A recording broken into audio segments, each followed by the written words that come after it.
चलिए तो बिस्मिल्लाह करते हैं। आज की जो हमारी क्लास है और आखिरी क्लास है, ठीक है। तो पहले की क्लासेस में तो आपको पता है, जैसे हमने मतलब HTML पढ़ी, CSS पढ़ी, बूटस्ट्रैप पढ़ी, लेकिन एक लैंग्वेज और आ रही है थोड़ी बहुत, जे क्यूरी आ रही है। तो जे क्यूरी मैं आपको अभी इसलिए नहीं पढ़ा रहा क्योंकि आपकी ये सारी लैंग्वेजेस मिक्स हो जाएंगी तो आपको कन्फ्यूजन होगी। लेकिन ये है कि अब आप लोगों के बाकियों का तो नहीं, फिलहाल ये जो कार पूलिंग वाले हैं इनके प्रोजेक्ट के अंदर कहीं न कहीं थोड़ी बहुत ही जेक्यूरी यूज़ होगी, टेस्ट फेज़ के अंदर की बात कर रहा हूँ। लेकिन ज़रूरी नहीं है कि हम लाज़मी जेक्यूरी यूज़ करें।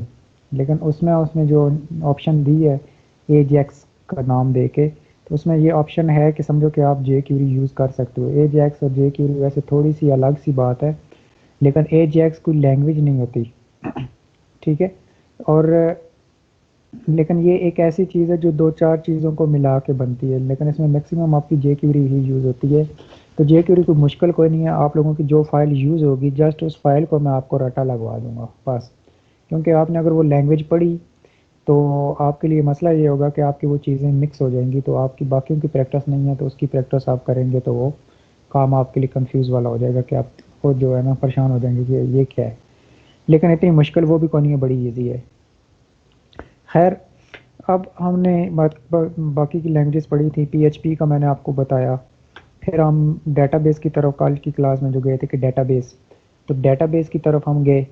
अब डेटाबेस में आपको मैंने ये कहा था कि आपने ये जैम सर्वर हर हाल में स्टार्ट करना है, ठीक है। अगर जैम सर्वर आप स्टार्ट नहीं करते तो ना तो आपकी PHP की फाइल रन होती है और ना ही आपकी कुछ और मतलब कि डेटाबेस चलेगा। लेकिन मेरी PHP की फाइल बगैर जैम के भी रन हो जाएगी, क्योंकि मैंने पहले दिन से आपको बता रहा हूँ कि मैंने इसका एक अलग से सर्वर बनाया हुआ है, ठीक है। लेकिन डेटाबेस नहीं चलेगा। आप अगर अभी गौर करो तो ये देखो, सबसे पहले यहाँ पे आके डेटाबेस का ही एरर देगा। ये देखो, डेटाबेस नॉट कनेक्टेड, ठीक है। क्यों? क्योंकि ये हमारी जैप जो है लोकल सर्वर वो नहीं चाह रहा। ये अक्सर गलती करते हैं स्टूडेंट, इसलिए मैं बार बार ये चीज़ दोहरा रहा होता हूँ। तो इन दोनों को आपने स्टार्ट करना है, ठीक है। स्टार्ट करने के बाद आप बेशक इसको क्लोज कर दो, कोई इशू नहीं है। लेकिन अगर डेटाबेस ओपन करना है तो आप इसको ओपन कर लो, वैसे ना भी ओपन करो तो कोई इशू कोई नहीं। अब देखो, मैं इसको जो ही रिफ्रेश करता हूँ तो हमारा ये एरर सारा ख़त्म हो गया, ठीक है। अब यही का कल जैसे कि मैंने आपको बताया था कि जो मैंने ज़ीशान का बनाया सेम उसी की डिज़ाइन को मैं आगे आप लोगों का डिज़ाइन बना दूंगा। तो ये वही डिज़ाइन है, लेकिन इसके चेंजेस हैं क्योंकि उसका और इसमें बहुत सारा फ़र्क है। अब देखो, यहाँ पे सिर्फ आपको जस्ट दिखाना चाह रहा हूँ। हम आज अपने अलग से काम करेंगे। अब देखेंगे जितने भी फील्ड्स बने हुए हैं इनमें से किसी के ऊपर क्लिक नहीं हो रहा। आप अगर देखो कि मैं क्लिक कर रहा हूँ, कहीं पे भी क्लिक नहीं हो रहा, बस ऐसे ही वो टेक्स्ट सेलेक्ट कर रहा है या कुछ इस तरह का। ये क्यों नहीं क्लिक हो रहा? ये जे क्यूरी लगी हुई है। जे क्यूरी मतलब मैंने उसे कंडीशन दी हुई है कि सबसे पहले यूज़र क्या करेगा कि यूज़र यहाँ से इसके ऊपर क्लिक करेगा और यहाँ से ड्राइवर या पैसेंजर एक अकाउंट टाइप सेलेक्ट करेगा।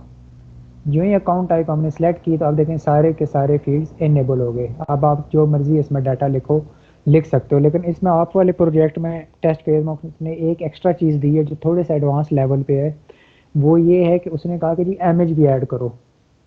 इमेज मतलब ऐड करना क्या, इसका मकसद हुआ कि डेटाबेस के अंदर भी उसकी लोकेशन, उसने जैसे आपको वहाँ पे लिखा था टेस्ट पेज में कि डेटाबेस के अंदर आप सिर्फ लोकेशन दे सकते हो, यानी कि इमेज URL, यानी कि इमेज डेटाबेस के अंदर ना स्टोर कराओ। इसका मतलब क्या था कि आप इमेज अपने प्रोजेक्ट के अंदर ही करा दो। डिटेल में इसकी मैं बाद में जाऊँगा। लेकिन ये देखें कि एक मैंने इसके अंदर एक यूज़र फोटोज़ के नाम से मैंने फ़ोल्डर बना दिया। उसके अंदर मैंने दो फ़ोल्डर बनाए, एक ड्राइवर फ़ोल्डर है और एक पैसेंजर का फ़ोल्डर है। अब मैंने इसके तो यहाँ पे कंडीशन क्या दी है, आप अगर गौर करो तो ये देखो, ड्राइवर वाले में फ़िलहाल एक पिक्चर पड़ी हुई है, यही जस्ट मैंने डमी सी पिक्चर डाली थी। पैसेंजर वाले में कोई भी नहीं है। लेकिन अगर मैं यहाँ से कोई यूज़र रजिस्टर करता हूँ, ये हमारा डेटाबेस है, ये जस्ट ये आपको सिर्फ ताकि कंसेप्ट क्लियर हो जाएगा। फिर हम डेटाबेस की तरफ आएंगे कि हम डेटाबेस के अंदर डाटा सेव कैसे करते हैं, जो हमारी चीज़ें रह गई हैं उनको आज हम कवर करेंगे। तो ये देखिए, कल मैंने आपको बताया था कि इसके अंदर हम 3 टेबल्स बनाएंगे। एडवन, एक एडमन हमने बनाया था, मैंने जस्ट कहा था कि ये लॉगिन के लिए यूज़ होगा। एक हमने ड्राइवर का टेबल बनाया था। ये वाला सबसे पहले वाला हमने देखो कि हमने कल मैनुअल यहाँ से इंसर्ट किया था डाटा। लेकिन ये नीचे वाले 3 जो है मैंने अभी खुद किए हैं एप्लीकेशन के थ्रू। तो ये पहले मैंने भी वो रेफरेंस गलत दिया था, तो इमेज का जो नेम था वो ड्राइवर के नेम की जगह पे सेव हो रहा था, तो इसको मैंने दोबारा से सेट किया है। तो यही मैं आपको जस्ट चेक कराना चाहता हूँ कि देखो कि ये किस तरीके से डाटा आता है। ये मैंने ड्राइवर सेलेक्ट किया, ठीक है, पहले ड्राइवर का, बेशक ड्राइवर करो या पैसेंजर करो, आपकी मर्जी है। ड्राइवर सेलेक्ट किया, मैं यहाँ पे लिख देता हूँ यामीन, ठीक है जी। अब यहाँ से मेल फीमेल जो भी है सिलेक्ट करो, यहाँ पे मैं लिख देता हूँ यामीन एट abc.com। सिटी नेम मैं यहाँ पे भी चलो मुल्तान ही लिख देता हूँ, वैसे आप लोग सिटी तो कुछ और ही है। तो अब इसमें जो हमारे पास नीचे मतलब आ जाती है एज आ गई, तो ये हमने यहाँ पे एज कुछ भी लिख दिया, ठीक है, मैंने ये लिख दी, वैसे इतनी है नहीं मुझे पता है। तो एम ए यहाँ से आप सिलेक्ट करो, जो दिल करता है एम ए सिलेक्ट करो, लेकिन एम ए वो होनी चाहिए जो आपकी मतलब कि एक या जेपीजी फाइल हो या कुछ इस तरह की। मैं फिलहाल यही सिलेक्ट कर देता हूँ, ये पता नहीं किस चीज़ की इमेज है। तो ये सिलेक्ट की, ये इमेज आ गई, आप सिंपल इसको सबमिट के ऊपर क्लिक करो, तो ये देखो एक मैसेज हमारे पास आ गया, driver registration is completed successfully. तो आप अगर आप डाटाबेस के अंदर जाते हो, इस टेबल के ऊपर क्लिक करो, यानी कि ये डाटाबेस आपका रिफ्रेश होगा। तो ये देखो, ये जो अभी हमने डाटा इंसर्ट किया है ये यहाँ पे आ गया, और उस इमेज की लोकेशन भी यहाँ पे आ गई। अब आप यहाँ पे देखो तो वही इमेज हमारी डाटाबेस के जो हमारा प्रोजेक्ट है उसके अंदर भी लोड हो गई है। ये इसी तरीके से आपका ये सारा चलता है, जितना भी आप मतलब ऑनलाइन भी कर रहे होते हो ना, फॉर एग्जाम्पल आप फेसबुक पे आईडी बनाते हो या कुछ इस तरह का बनाते हो, तो वो यही काम कर रहे होते हैं, ठीक है। लेकिन वो होता क्या है, वो ऑनलाइन सर्वर होता है, आपकी इमेज किसी और सर्वर में जाके सेव हो जाती है, और डेटाबेस के अंदर आपका बाकी का रिकॉर्ड सेव हो जाता है, आपका नाम, जेंडर, वट जो जो चीज़ें आप उन्हें देते हो, सेम होता है, यही तरीका है, कोई नया तरीका नहीं होता, ये सारा इसी तरीके से होता है। तो अब ये हमारे पास इस तरीके से आप ड्राइवर को भी रजिस्टर कर सकते हो, ठीक है। फिर उसने खैर एक और काम बताया था कि एडमन जो है, एडमन लॉगिन करे, लॉगिन करने के बाद एडमन ड्राइवर को और पैसेंजर को क्या करे, मैनेज करे। मैनेज मतलब कि उनका डाटा जो है वो लेके उनको डिलीट करे, अपडेट करे, वट एवर जो भी करना चाहिए। वो देखो कल जो हमने दो यूज़र बनाए थे एडमन के अंदर, मैंने आपको बना के दिया, एक हमने एडमन लिखा था, उसका पासवर्ड भी एडमन, दूसरा हमने एडमन वन लिखा था और पासवर्ड उसका भी एडमन ही लिखा था। तो ये ही एडमन का हम यहाँ पे लगाएंगे एडमन एडमन, या एडमन वन एडमन। तो ये देखिए आपका ये वाला जो है अब एज अ एडमन ये लॉगिन कर देगा। अब इसके आगे आपने जो मर्ज़ी है इसके साथ करना है वो आप कर सकते हो। अब ये बाद में सर्वर का थोड़ा बहुत इश्यू होता है, कुछ देर लगा देता है, हालांकि इतनी देर लगती नहीं है जितनी आप ये लगा रहे हैं। वो डायरेक्टली आपका जैसे कल को हो रहा था कि डायरेक्टली उसको इस पेज पे जाकर रिडायरेक्ट हो जाना चाहिए, हालांकि रिडायरेक्ट हो गया ये देखें, लेकिन जस्ट ये पेज डिस्प्ले करने में से देर लगा रहा है, पता नहीं क्या वजह है। तो आज हम यही काम करेंगे। हमने अपना मतलब एक फॉर्म बनाया था, मैंने आपको कल जो जिस क्लास के अंदर हम शुरू कर रहे थे, एक छोटा सा फॉर्म मैंने आपको कहा था, जो हमने वो डमी सा फाइल फॉर्म बना हुआ था, उसी को शुरू करते हैं।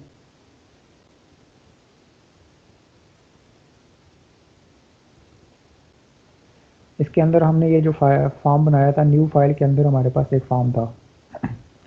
अब ये वाली थोड़ी सी चीज़ बहुत इंपॉर्टेंट है, देखें कि ये वाला हमने फॉर्म बनाया था, बाकी आप जहाँ मर्जी है बनाओ, ये आपकी मर्जी है। तो इसको हम प्रॉपर नेम देते हैं। इसके अंदर हमारे पास 3 फील्ड्स थे, ठीक है, ये देखें 3 फील्ड्स ये जो आपके आ रहे हैं इसमें, इसी को मैं रन करता हूँ, उसको मैं क्लोज़ कर देता हूँ, क्योंकि वो मैंने सर्वर क्लोज़ कर दिया, वो पेज ओपन भी नहीं होगा। अब ये इसको रन करता हूँ, तो इसमें एक चीज़ आप देखो कि ये जो लेबल के साथ फॉर का लफ्ज़ यूज़ हुआ है, ठीक है, ये लेबल के साथ फॉर का लफ्ज़, इसको बेशक आप डिलीट कर दो, कोई इशू नहीं है। अच्छा, इसमें हमने देखो 3 फील्ड बनाए थे, एक हमने बनाया था नेम, सिटी और एक स्टूडेंट टाइप। हम चौथा भी बना लेते हैं, चलें एक चौथा भी बना लेते हैं। इस पूरे को कॉपी किया, ठीक है, यहाँ तक हमने इसको किया कॉपी,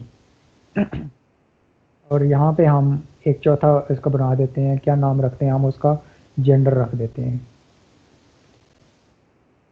ठीक है जी। एक जेंडर ये आपका, यहाँ पे इसकी जब आपने वो जेंडर सेलेक्ट करनी होती है तो उसको रेडियो टाइप लिखा जाता है, ठीक है। इसका नाम आप जेंडर लिखो और इसकी आईडी छोड़ो, लेकिन यहाँ पे आपने इसकी वैल्यू मस्ट लिखनी होती है। जो रेडियो बटन होता है उसकी वैल्यू आपने हर हाल में लिखनी होती है कि इसकी वैल्यू क्या है। तो यहाँ पे मैं लिख रहा हूँ मेल। इसी तरीके से आप दूसरा उसको शो कराना है कि अगली चीज़ आपकी जो होती है मतलब फीमेल, तो यहाँ पे आपने साथ में लिखना भी है, क्योंकि ये जो मेल मैंने लिखा है, आप अगर गौर करो, मैं इस पेज को रिफ्रेश करता हूँ तो आपको यहाँ पे लिखा हुआ नहीं नज़र आएगा कि मेल है, ठीक है। ये देखो मेल नहीं नज़र आया, क्यों, क्योंकि जस्ट इस वैल्यू, इसकी बैक एंड पे वैल्यू है, जो ये वैल्यू लेगा वो इसकी वैल्यू लेगा, यहाँ पे मैं कुछ भी लिख दूँ। लेकिन आपने जब यूज़र को शो कराना है कि ये किस चीज़ का जो रेडियो बटन है, तो आप यहाँ पे लिखोगे, ठीक है, ये साथ इस ब्रैकेट के बाहर मेल। अब मैंने मेल लिखा और अब ये इसे पता चल गया, मतलब इस सिस्टम को तो पहले से ही पता है कि ये बटन मेल का है, लेकिन यूज़र को अब पता चला यहाँ से देखे कि ये मेल का बटन है। इसी तरीके से अब आप दूसरा बनाओ, आप अगला हम बनाते हैं रेडियो बटन इसी के साथ ही, क्योंकि हमने एक लाइन में ही बनाने हैं। तो यहाँ पे मैं कॉपी पेस्ट कर देता हूँ। तो इसकी भी वैल्यू मैं यहाँ पे वैल्यू अब यहाँ से मैं चेंज कर रहा हूँ, मैं लिख रहा हूँ फीमेल। ठीक है, अब रेडियो का बटन, अब एक चीज़ और मैंने आपको बताया था कि हर चीज़ का नेम जो है अलग अलग होना चाहिए। अब देखो इसका नेम जेंडर है, इसका मैंने एफ एफ रख दिया। अब यहाँ पे आके नुकसान क्या होगा आपको, सिर्फ रेडियो बटन की बात कर रहा हूँ। देखो ये भी चेक हो गया, इस पे क्लिक किया, ये भी चेक हो गया। हालांकि इन दोनों में से कोई एक चेक होना चाहिए। ठीक है, इसको हम ये जो मेल लिखा है फीमेल लिख देते हैं। इन दोनों में से किसी एक को चेक होना चाहिए था, ये दोनों क्यों चेक हो रहे हैं। ठीक है, ये देखो ये भी चेक हो गया, ये भी होगा। जब ऐसी ऑप्शन आती है तो आप यहाँ पे इनका नेम सेम लिखोगे, यो भी जेंडर है तो ये भी जेंडर है।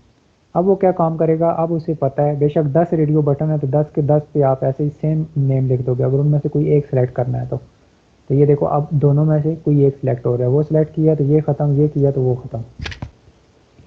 तो ये हमारा एक फॉर्म बन गया। अब इसका नीचे वाले के भी हमने कुछ नेम दिया होगा। ठीक है, ये सिलेक्ट, लेकिन सिलेक्ट को हमने नेम नहीं दिया, इसको भी हमने नेम देना है। ठीक है, इसका हमने यहाँ पे सिलेक्ट के टैब पे नेम दिया, हमने यहाँ पे लिख दिया टाइप, बस कुछ इस तरह का लिख देते हैं। अब ये वाली हमारे पास आ गई। अब यहाँ पे आपकी जो चीज़ है, ये एक फॉर्म बन गया, हमने अब इसको पीएचपी के साथ कनेक्ट करना है। मैंने उस दिन आपको बताया था कि आप पीएचपी की स्क्रिप्ट दिल है तो इसी पेज के अंदर लिख लो या अलग पेज के अंदर लिख लो, जैसे मर्जी आप लिखो।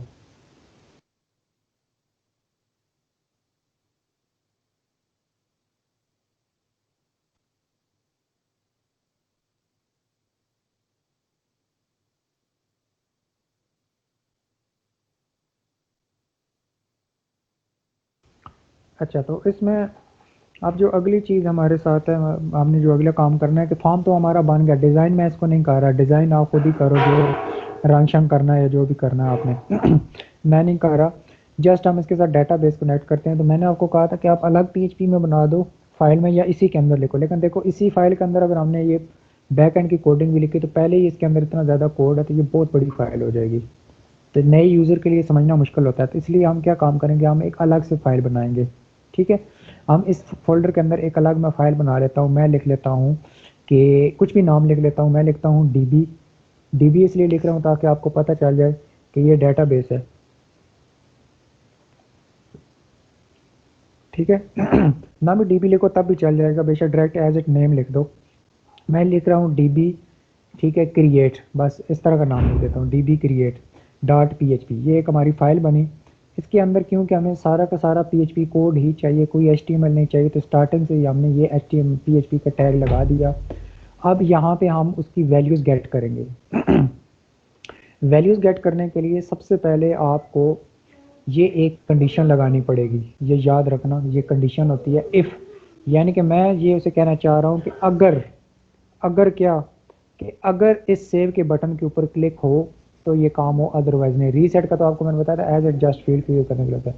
मैं कह रहा हूँ कि अगर सेव के बटन पे क्लिक हो तो ये फंक्शन हायर होना चाहिए, अदरवाइज इसको नहीं होना चाहिए। तो मैंने सिंपल लिख दिया इफ़, और मेरा थोड़ा सा गला ख़राब है तो मसला होगा।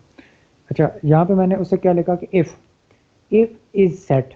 इस सेट का मतलब होता है कि अगर ये मैंने बटन क्लिक किया, इस सेट ये होता है कि हम चेक कर रहे हैं कि ये बटन वहाँ पे है या नहीं, या ये फंक्शन जो है वो कॉल हुआ है या नहीं कॉल हुआ। ठीक है, इस सेट का लफ्ज़ यूज़ किया जाता है। तो इसके अंदर दो ब्रैकेट फिर हमने डालें। अब उस चीज़ जिसको हमने चेक करना है उसका नेम यहाँ पे लिखना है। तो हमने चेक किसको करना है, हमने चेक करना है इसको। ये देखो जो नेम लिखा हुआ, क्या नेम है सेव वाले बटन का, सबमिट। आप ये नेम कुछ भी लिख सकते हो, मैंने सबमिट ही लिखा था, लेकिन ये टाइप सबमिट ही होती है, टाइप आप कुछ और नहीं लिख सकते। तो यहाँ पे आप सिंपल लिखोगे, आप इफ इज सेट, डॉलर का साइन डालोगे, ये बेशक रट्टा लगा लो, पोस्ट।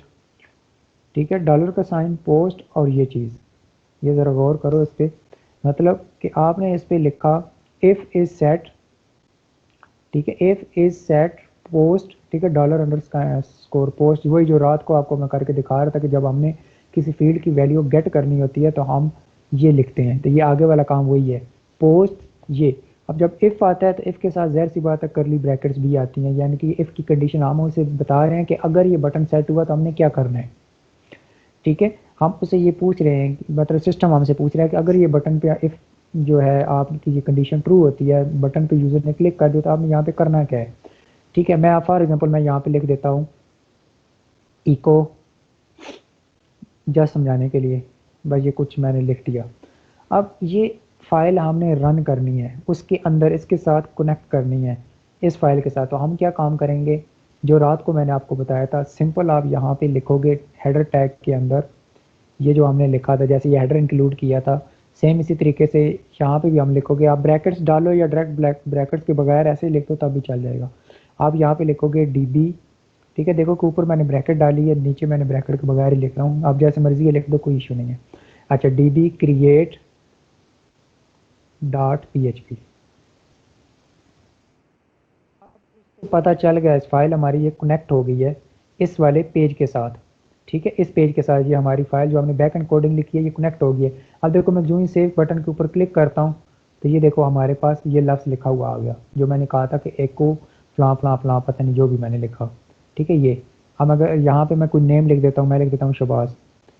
ठीक है, तो मैं जो ही इफ़ बटन की यानी कि इफ़ की कंडीशन ट्रू है तो मैंने लिखा, जो ही क्लिक किया तो वो शबाज़ लिखा हुआ आ गया। तो ये बैक एंड आपकी चल रही है, लेकिन हमने यहाँ पे शबाज़ नहीं लिखना, हमने यहाँ पे ये काम करना है कि अगर वो बटन के ऊपर क्लिक करता है तो जो भी डाटा इसके अंदर उसने लिखा है इस फॉर्म के अंदर, वो सारा डाटा इस डाटाबेस के अंदर जाना चाहिए। ठीक है ये जो हमारा डाटाबेस एक डमी से डाटाबेस बना, एक डमी से डाटाबेस बना लेते हैं अलग से। ठीक है, तो यहाँ पे चलो इसी के अंदर मैं एक डमी सा टेबल क्रिएट कर लेता हूँ आपको जस्ट समझाने के लिए, बाकी की ज़रूरत नहीं है। तो मैं लिख देता हूँ टेस्ट। ठीक है, एक हमें चाहिए इसकी आईडी। ठीक है, सिर्फ मैंने आईडी लिख दी। एक हमें चाहिए स्टूडेंट का नेम, जो मर्ज़ी है लिखो। एक हमें चाहिए उसकी जेंडर, एक हमें चाहिए उसका सिटी, और एक कॉलम और चाहिए हमें, वो क्या कॉलम है, स्टूडेंट टाइप। ठीक है, आप इनकी आंखें बंद करके वही वेर चार जो मैं आपको कह रहा था आप सिलेक्ट कर लो, और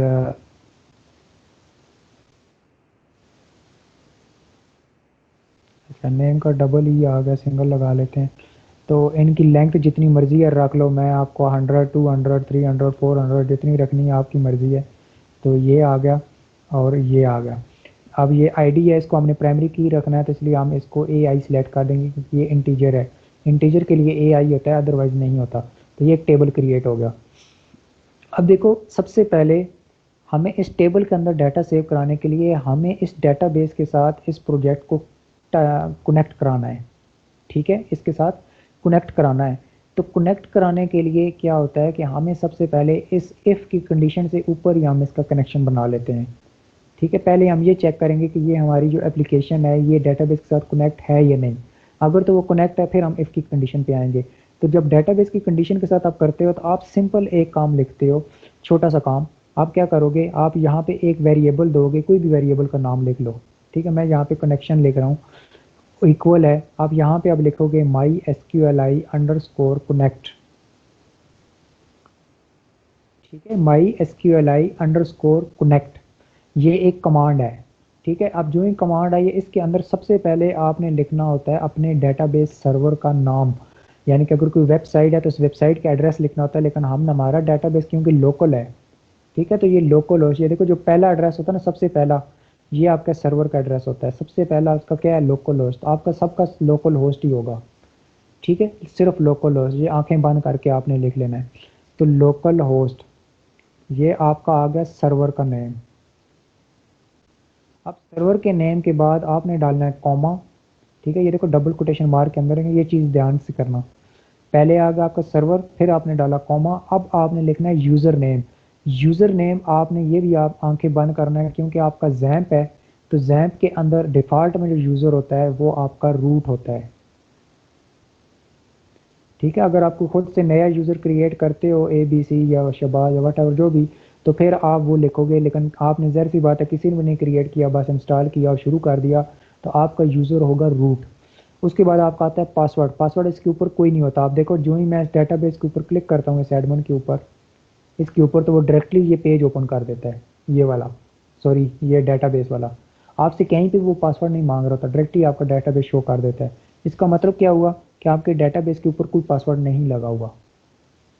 फिर आपने डालना है कॉमा, यानी कि 4 चीज़ें यहाँ पे आपने लिखनी है। पहली चीज़ सर्वर का नाम, दूसरी चीज़ यूज़र नेम, तीसरी चीज़ पासवर्ड, और चौथा आपके डेटाबेस का नाम, कि डेटाबेस का क्या नाम होना चाहिए। डेटाबेस का नाम आपका देखो कि हम किस डेटाबेस के साथ कनेक्ट कराना चाहते हैं। अब यहाँ पे देखो मेरे पास कोई 50 से ज़्यादा डेटाबेस पड़ा हुआ है, तो मैं किस डेटाबेस के साथ इसको कनेक्ट कराना चाहता हूँ। मैंने अभी जो टेबल बनाया है वो इस test phase intercity car pooling वाले में बनाया, तो मैं इसी डेटाबेस को कॉपी करूँगा, ये नेम पूरा, ठीक है, ये आ रहा है। अदरवाइज़ आप यहाँ से कॉपी पेस्ट कर सकते हो या देख के लिख सकते हो, वो आपकी मर्ज़ी है। तो वैसे ये होता है, देखो डीबी बराबर है डेटाबेस टेस्ट फेस वहाँ पर जो भी है, इसी को डायरेक्ट कॉपी कर लो। तो ये डेटाबेस, अब इसका मैंने यहाँ पे आके इसको सेमीकोलन लगा के क्लोज कर दिया। अब मैं यहाँ पे चेक करना चाहता हूँ, ये आपका डेटाबेस का कनेक्शन वैसे बन गया, लेकिन मैं यहाँ पे चेक करना चाहता हूँ कि आया कि ये कनेक्शन बना भी है या नहीं बना। तो मैं यहाँ पे कंडीशन लगाऊंगा इफ़, ठीक है, if not con. Not con मतलब ये नॉट का साइन होता है, ये एक्सक्लेमेशन साइन जो होता है ये नॉट का होता है, ठीक है। नॉट कॉन, कॉन मतलब ये जो ऊपर मैंने वेरिएबल लिखा है, आप कोई भी वेरिएबल का नाम लिख सकते हो। मैं कह रहा हूँ कि अगर नॉट कॉन मतलब कि अगर ये कनेक्शन नहीं बना, तो फिर एक इको करो क्या, कि डेटाबेस इज नॉट कनेक्टेड, ठीक है। अब देखो ये मैं चेक कैसे करूँगा, मैं चेक कैसे करूँगा, मैं सर्वर को थोड़ी देर के लिए रोक देता हूँ। ये भी मैंने स्टॉप कर दिया, ये भी मैंने स्टॉप कर दिया। अब मैं इस फाइल को जो यहाँ से रिफ्रेश करूँगा, ये देखो आपके पास ये हमारे पास एरर आ गया कि data base is not connected, ठीक है। अब ये इसलिए आ रहा है क्योंकि ये हमारी मशीन जो है वो एक्टिव नहीं है। नीचे देखो उसने डिटेल भी लिखी हुई है, no connection could be made because the target machine actively refused it, ठीक है। तो ये हमने चेक किया कि हमारा कनेक्शन बन रहा है या नहीं बन रहा, ठीक है। अब मैं सिंपल यहाँ पे इसको सर्वर को स्टार्ट करता हूँ, तो ये हमारा, अब देखो कि मैं इसको अगर अब रिफ्रेश करता हूँ तो ये हमारा कोई एरर नहीं आएगा। मैं अगर आप चेक करना चाहता हूँ कि ये कनेक्शन बना है, तो फिर मैं फिर लिखूंगा एल्स यानी कि इफ़, ये गौर करो थोड़ा सा, इफ़ नॉट कनेक्शन, तो ये ब्रैकेट शुरू, इस ब्रैकेट के अंदर मैं आप बताऊंगा कि क्या तुमने करना है, अगर कनेक्शन नहीं बना तो क्या करना है। तो मैंने उसे कहा कि जस्ट एक मैसेज शो करा दो। अगर मैं कहता हूँ कि कनेक्शन बना हुआ है, एल्स यानी कि कनेक्टेड है, तो फिर क्या लिखो, फिर आप लिख दो इको, ठीक है, इको कनेक्टेड, बस सिंपल कनेक्टेड ही लिख देते हैं, बाकी ज़्यादा डिटेल में नहीं जाते। तो ये देखें अब हमारा जो ही मैं रिफ़्रेश करूँगा तो ये हमारा उसने दे दिया कि कनेक्टेड, इसका मतलब हमारा डेटाबेस कनेक्ट है। लेकिन होता है ये है कि जब डेटाबेस कनेक्ट हो तो हम कोई मैसेज शो नहीं कराते, इसलिए जस्ट हम इफ़ तक ही काम चलाते हैं कि अगर डेटाबेस कनेक्ट नहीं है तो ये एरर दे दो। अब अगला काम, यानी कि ये आपका कनेक्शन बनेगा। कनेक्शन के लिए सिंपल सा काम है, वेरिएबल कोई भी डिक्लेयर कर दो, कोई भी वेरिएबल आपका जो दिल करता है, आप अपनी नाम अपना लिख दो, वट एवर जो भी लिखना है, equal my S Q L I connect, in bracket आपने अब लिखना है लोकल होस्ट रूट, और फिर ये आपका आ गया पासवर्ड जो हमेशा खाली है, इसलिए डबल कोटेशन मार्क लगा के अंदर कुछ भी नहीं लिखना, फिर कॉमा, फिर आपका जो जिस डेटाबेस के साथ आपने कनेक्ट करना है उस डेटाबेस का नाम, टेबल का नाम नहीं, डेटाबेस का नाम। तो ये आपका कनेक्शन बन गया। अब मैं चाहता हूँ कि अब ये डेटाबेस तो हमारा हो गया, कनेक्ट हो गया। अब मैं इसके अंदर डाटा सेव करूँ, ये जो इस फॉर्म के अंदर यूज़र जो भी लिखेगा इसके अंदर, वो सारे का सारा डाटा आपका आना चाहिए किसके अंदर, उस डेटाबेस के अंदर। तो मैं अब क्या करूँगा, अब मैं यहाँ सबसे पहले जो कल हम काम करते रहे ये आपको पता होना चाहिए। मैंने क्या कहा था कि फील्ड के अंदर से डाटा गेट करना है, तो आप वेरिएबल डिक्लेयर करते हो, फिर उसके अंदर वो डाटा रिट्रीव कराते हो। तो मैं सबसे पहले लिख देता हूँ नेम इक्वल है, ये मुझे दोबारा बताने की ज़रूरत नहीं है, पोस्ट। अब एक चीज़ होती है, आप अगर गौर करो, आपने ये एक चीज़ लाजमी लिखनी है, जहाँ पे आपका फॉर्म होता है उस फॉर्म के अंदर आपने एक मेथड लाजमी लिखना होता है, ठीक है। ये देखो मैंने फॉर्म लिखा, इसके अंदर मैंने मेथड लिखा पोस्ट। आप पोस्ट या गेट, दो मेथड होते हैं, या पोस्ट होता है या गेट होता है, इन दोनों में से कोई एक यूज़ कर सकते हैं, दोनों का काम सेम है, डाटा गेट करके आगे से, लेकिन इनमें फ़र्क होता है। पोस्ट क्या काम करता है, पोस्ट आप जो भी डाटा लोगे वो यहाँ पे शो नहीं करेगा, बल्कि डायरेक्टली आपका उस डाटाबेस के अंदर सेव करा देगा। लेकिन गेट का जो मेथड होता है, गेट क्या करेगा, आप यहाँ पे जो भी चीज़ लिखते हो यहाँ पे, जब सेव देखो ना, अब मैं लिखता हूँ सेव बटन के ऊपर क्लिक करता हूँ तो ऊपर कोई चीज़ नहीं आ रही यूआरएल में, ज़रा गौर करो। वो जस्ट इसको यहाँ से आगे भेज रहा है जिधर भी जा रहा है। लेकिन गेट का क्या काम करेगा, जब गेट का डाटा होगा यहाँ पे गेट लगा होगा मेथड गेट, तो वो क्या काम करेगा, जब आप इसके ऊपर क्लिक करोगे तो वो सारे का सारा डाटा यहाँ पे भी शो करा देगा। कैसे, जैसे ये शो हो रहा है, ये देखो ज़रा गौर करो, सर्वर नेम इक्वल फलां फलां फलां डीबी डीबी, इस तरह का करके वो डाटा भी आपको यहाँ पे शो कराएगा। तो ये गेट का मेथड होता है, बस दोनों में फ़र्क ये है। तो मैं पोस्ट का मेथड यूज़ कर रहा हूँ। हम कहीं पे गेट का भी मेथड यूज़ करते हैं, खास करके हमने जब डाटा अपडेट करना होता है तब। अच्छा, तो यहाँ पे मैंने लिखा पोस्ट, इसके अंदर मैंने डबल कोटेशन मार्क डाली, इन फील्ड्स के नेम डाल दो। क्या है नेम का, हमने क्या नेम रखा था, एफ नेम, तो यहाँ पे हम एफ नेम डाल देते हैं। मैंने इसी को 4-5 बार कॉपी पेस्ट कर लिया। और ये दूसरी हमारी आ गई जेंडर, तीसरा हमारा आ गया सिटी, और चौथा हमारा जो आ गया टाइप आ गया। बस मेरे ख्याल से 4 चीज़ें हैं, तो बाकियों को मैं कर देता हूँ डिलीट। अब इनके जो नाम उधर लिखे थे वही नेम हम इधर भी लिख लेते हैं। अच्छा जी, ये देखो कि सिटी भी मैंने एफ नेम ही लिखा था, लिहाजा इसको भी हम अब चेंज करेंगे। मैंने सिटी लिख दिया, आप कुछ भी लिख सकते हो। तो ये सिटी, यहाँ पे भी आप सिटी लिखोगे।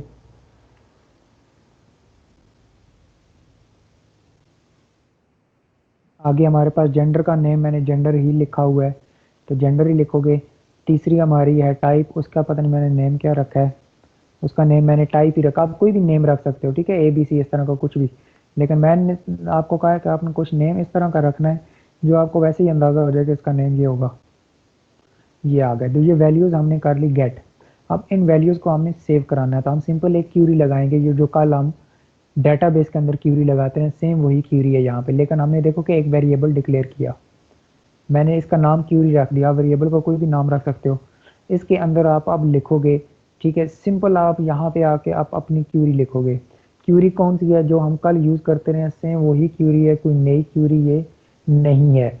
ऐसा नहीं होना कि ये बिल्कुल नई है और आप कहें कि आप पता नहीं इसके अंदर क्या चीज़ होगी क्या नहीं होगा, तो ये वही पुरानी चीज़ आपकी, ठीक है। तो सिंपल आप इसके अंदर आपने क्या लिखना है, डबल कोटेशन मार्क डालनी है। तो यहाँ पे आप कैपिटल में लिखो या स्मॉल में लिखो, इंसर्ट इनटू, अब यहाँ पे मैंने क्या कहा था कि टेबल का नाम लेता है, इंसर्ट इनटू टेबल नेम। तो मैं अब किस टेबल के अंदर डाटा सेव कराना चाहता हूँ, मैंने ये जो टेबल बनाया है टेस्ट के नाम से, तो मैं यहाँ पर लिख रहा हूँ टेस्ट। अब एक चीज़ और, अगर तो आपने सारे फील्ड्स के अंदर डाटा सेव कराना है, यानी कि देखो ना, इस टेस्ट केस के अंदर जितने ये फील्ड, इन सारे फील्ड्स के अंदर मैंने डाटा सेव कराना है, तो फिर मुझे ये कॉलम नेम स्पेसिफाई करने की ज़रूरत नहीं है। जैसे हम कल लिखते थे ना कि यहाँ पे मैं लिखता था कि नेम, जेंडर, सिटी, टाइप या जो भी है, तो जब हमने सारों के अंदर कराना है फिर हमें ये बेशक शो का यहाँ पे लिखें या ना लिखें कोई इशू नहीं है, आप डायरेक्ट वैल्यूज लिख दो तब भी चल जाएगा। लेकिन अगर हमने सारों के अंदर नहीं कराना, कुछ जिस तरह कल हमने किया था, 2 के अंदर कराया, 3 के अंदर कराया, 4 के अंदर कराया, तो फिर हमें ये नेम लिखने हर हाल में ज़रूरी है। लेकिन चले हम नेम यहाँ पे लिख लेते हैं टेस्ट। अब हमारे पास देखो कि नेम, जेंडर, सिटी और आखिरी हमारा है स्टूडेंट टाइप, तो ये हमने लिखा, ये ब्रैकेट के अंदर लिखना होता है, ये ज़रा गौर करना। ये हमारे पास, आप सिंपल यहाँ पे आके ब्रैकेट क्लोज।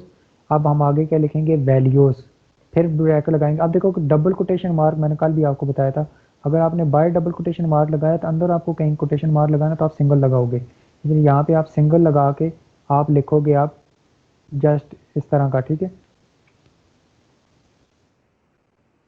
नेम कॉमा, ठीक है।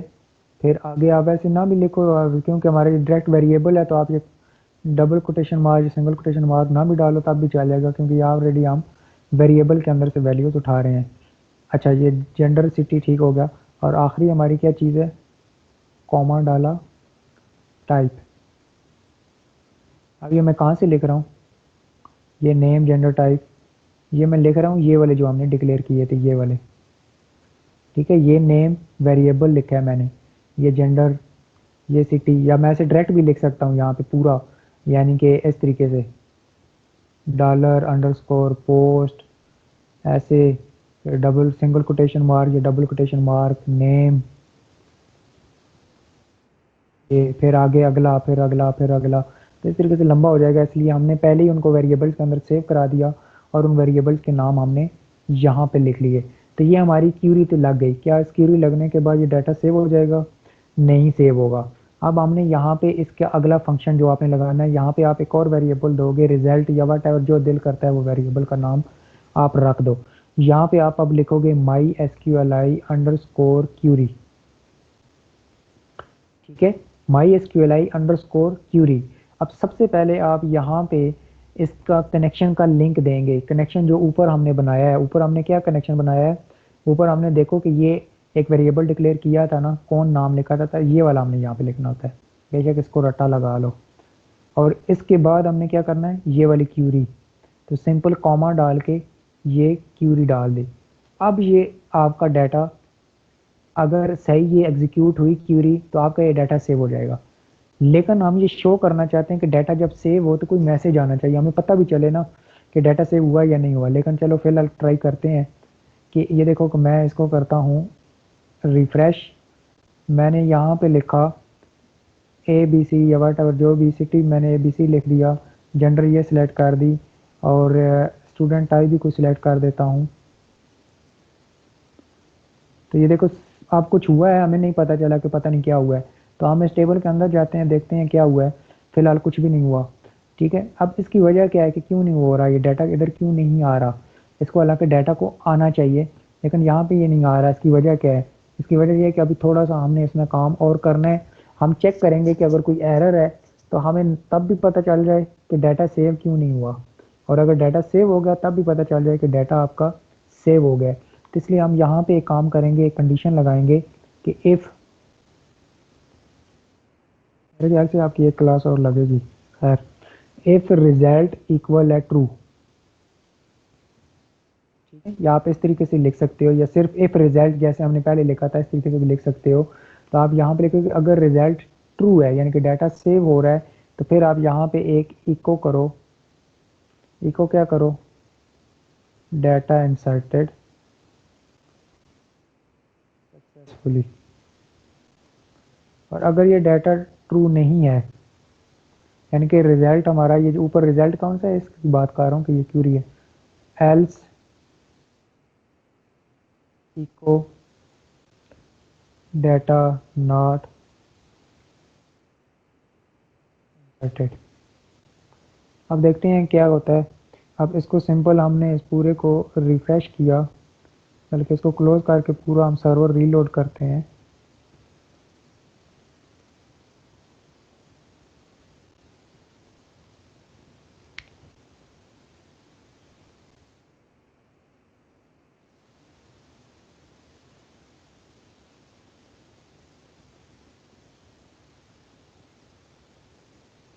अच्छा, अब देखें हमारे पास एक काम क्या हो रहा है, डाटा नॉट इंसर्टेड, ये एक एरर आ रहा है कि डाटा आपका इंसर्ट नहीं हुआ। अब हमने अगर ये चेक करना है कि ये एरर है क्या, इतना तो हमें पता चल गया कि ये एरर है। अब एरर ये है क्या, कैसे नहीं पता चल रहा हमें कि ये डाटा जो है इंसर्टेड हुआ या नहीं हुआ, क्यों नहीं हुआ, अगर नहीं हुआ तो क्यों नहीं हुआ। तो इसकी वजह जानने के लिए हम यहाँ पे एक छोटी सी क्यूरी लगाते हैं, मतलब इतनी बड़ी नहीं होती। हम यहाँ पे लिख देते हैं, क्या लिखते हैं कि डॉट माई एस क्यू एल आई अंडरस्कोर एरर, और ये आप कनेक्शन, ये चीज़ आप देखते हैं ये हमारा क्या है इसमें। ये देखो अब उसने हमें बता दिया कि ये एरर आपका कहाँ पे है। देखो आप पूरी डिटेल के साथ, पहले सिर्फ आया था data not, you have an error in your SQL syntax, check the manual corresponds to your MariaDB server version of right syntax to use near student. ये जहाँ पे स्टूडेंट लिखा हुआ है एड लाइन 1, इसके नज़दीक कोई हमने कोई गलती की है। ठीक है, अब ये हमारे पास, हमें ये एरर कैसे ट्रेस होगा कि ये कहाँ पे स्टूडेंट लिखा है, कौन सी जगह पे लिखा है, किस जगह पे हमने कोई गलती की है। अब ये गलती हमने पता है किस जगह की है, मैं आपको बताता हूँ ये गलती क्या है। आप इसमें आओ,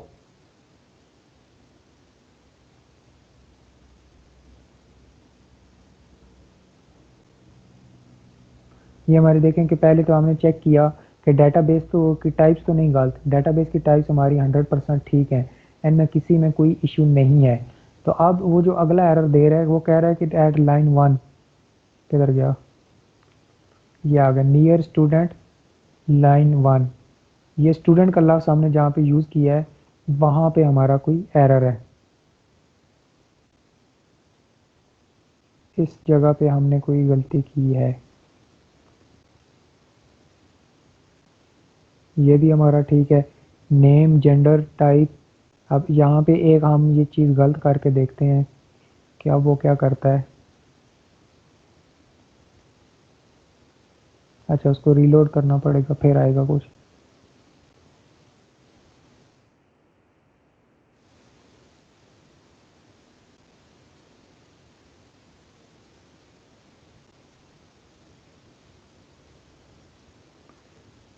अच्छा जी, चेक मैनुअल एरर फलां फलां फलां। अब ये एरर हमारा जो आ रहा है कहाँ पे आ रहा है? एरर तो फिलहाल हमारा कोई भी नहीं है इसमें, क्योंकि जो हमने लिखा है वो सारा का सारा ठीक आ रहा है। कहीं हमने नेम के अंदर तो गलती नहीं की। टाइप भी हमारी ठीक है, सारा कुछ ठीक है।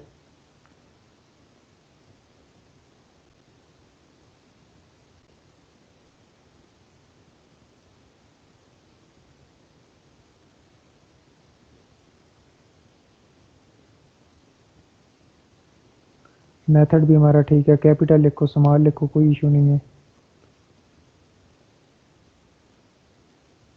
F name, city, gender, type, ये तो हमारा सारा ठीक है, इसमें तो कोई इशू है ही कोई नहीं। ये एरर क्यों दे रहा है?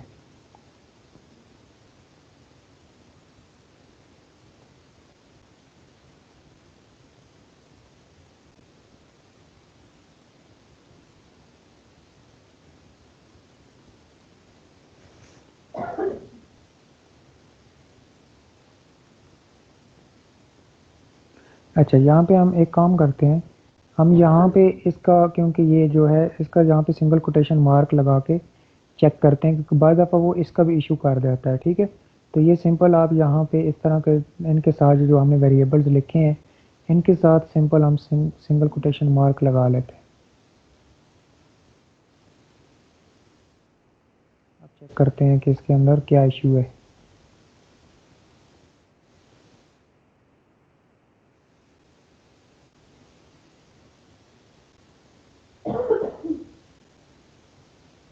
ये देखें, अब इंसर्ट हो गया। वो जस्ट जो एरर दे रहा था, क्योंकि कोड हमारा सारा ठीक था, सिर्फ आपके सिंगल कोटेशन मार्क की वजह से बाद दफ़ा आपका सर्वर एरर दे जाता है। तो सिंगल कोटेशन देखो, डाटा इंसर्टेड सक्सेसफुली। अब अगर आप यहाँ पे भी देखो, इसके अंदर भी डाटा वो जो हमने ऐड किया है वो सारे का सारा यहाँ पे देखें कि आ गया है। ठीक है, इस तरीके से अगर मैं देखो कि अब मैं कोई और डाटा डालता हूँ, मैं लिखता हूँ यहाँ पे, अब ठीक ठीक डाटा डाल देता हूँ। मतलब मैं यहाँ पे लिख देता हूँ जीशान, और यहाँ पे मैं कुछ भी लिख देता हूँ, मैं इस्लामाबाद लिख देता हूँ, और यहाँ पे मेल, और ये यहाँ मैं लिख देता हूँ एग्जिस्टिंग स्टूडेंट। तो जो ही मैंने सेव के ऊपर क्लिक किया तो ये ऊपर हमारे पास मैसेज आ गया। इस मैसेज को हम ज़रा डिज़ाइन भी कर सकते हैं, ज़रा शो शाह से आ सकता है। तो ये देखो ज़ीशान, ये वैल्यू हमारी यहाँ पे डेटाबेस के अंदर सेव हो गई। अच्छा, एक चीज़ और, ये डाटा जो मैसेज आ रहा है इधर टॉप पे क्यों शो हो रहा है? मैं अगर यहाँ पे नीचे शो कराना चाहूँ, इस जगह पे सेव के बटन के नीचे, तो वो कैसे शो होगा? वो शो कराने के लिए आपको सिंपल फिर एक काम करना पड़ेगा, ये एक इको नहीं लिखना पड़ेगा। यहाँ पे आप एक कोई वेरिएबल डिक्लेयर करोगे, कोई भी वेरिएबल, रिजल्ट मैसेज। ठीक है, मैंने ये लिख दिया। यही मैसेज मैं नीचे भी लिख देता हूँ, इस नीचे वाले का भी। ठीक है, ये आ गया। अब इस वेरिएबल को आप जहाँ पे भी डिक्लेयर करोगे वहाँ पे वो आपका ऑटोमेटिकली वहीं पे वो मैसेज शो होगा। मैं जहाँ पे दिल करता है मैं वहाँ पे शो करा दूँ। मैं चाहता हूँ कि मैं इस टेबल के नीचे यहाँ पे कर दूँ, या फॉर्म के नीचे यहाँ पे कर दूँ। तो यहाँ पे मैं सिंपल, जब मैंने वो वेरिएबल लिखना है तो मैं पीएचपी की स्क्रिप्ट दोबारा से शुरू करूँगा, और इसके अंदर मैं सिंपल लिखूँगा इको एट, ठीक है, वो हमारा जो अभी है रिजल्ट मैसेज। अच्छा, अब एक चीज़ और आपने गौर करनी है कि देखें, मैं जो ही इसको रिफ्रेश करूँगा पेज को, तो ये देखो नीचे वो एक एरर दे रहा है, ये वाला हुआ है ना। वो क्या कह रहा है? Undefined variable result message. ये क्यों कह रहा है? कह रहा है कि ये रिजल्ट मैसेज जो वेरिएबल ये है ही कोई नहीं। तो ये ज़ाहिर सी बात है, ये तब आएगा जब हम इसके ऊपर बटन के ऊपर क्लिक करेंगे, क्योंकि वो हमने अगर कंडीशन लगाई हो कि इफ़, ठीक है, इफ़ यानी कि अगर इस बटन के ऊपर क्लिक किया जाए तो ये काम करो। तो इस एरर को ख़त्म करने के लिए आप यहाँ पे सिंपल एक बिल्कुल स्टार्ट में इस वेरिएबल को दोबारा लिख लो, रिजल्ट मैसेज इक्वल है खाली, ठीक है, ये खाली छोड़ दो इसको कि फिलहाल इसके अंदर कुछ भी नहीं है। अब आप इसके बाद अपना सारा कोड लिखो, जो ही अब आप जाओगे यहाँ पे इसको रिफ्रेश करो तो देखो वो एरर भी ख़त्म हो गए। तो अब अगर मैं यहाँ पे डाटा ऐड करता हूँ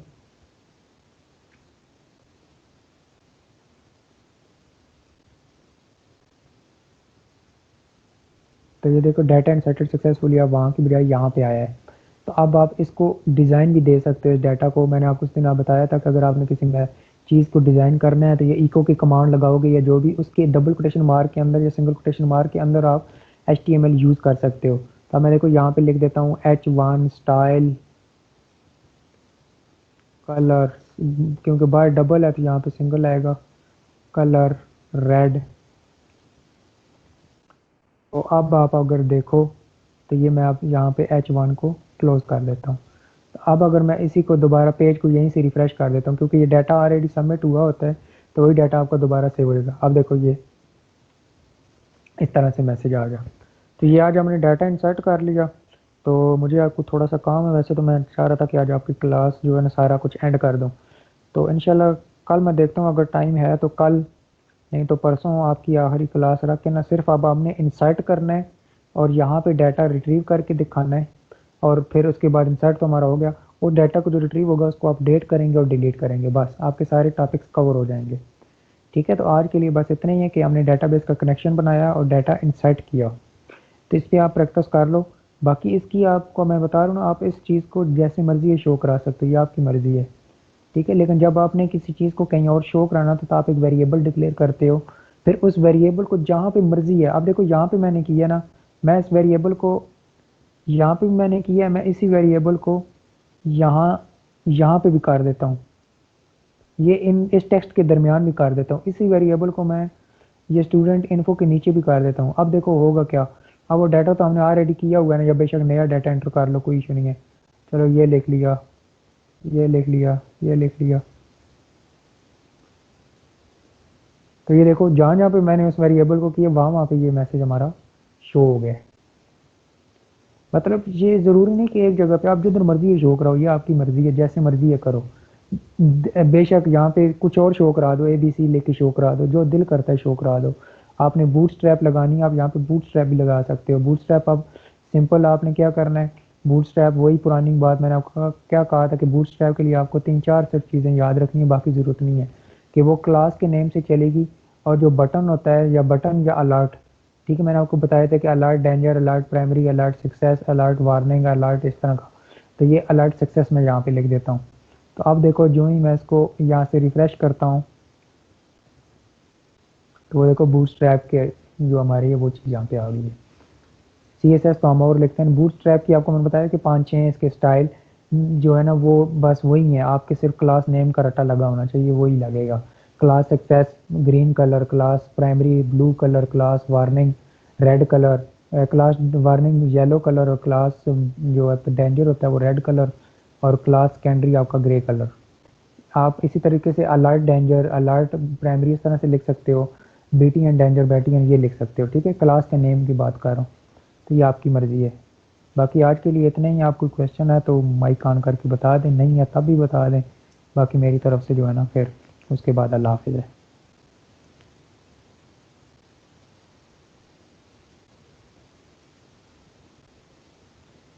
किसी का कोई क्वेश्चन नहीं है?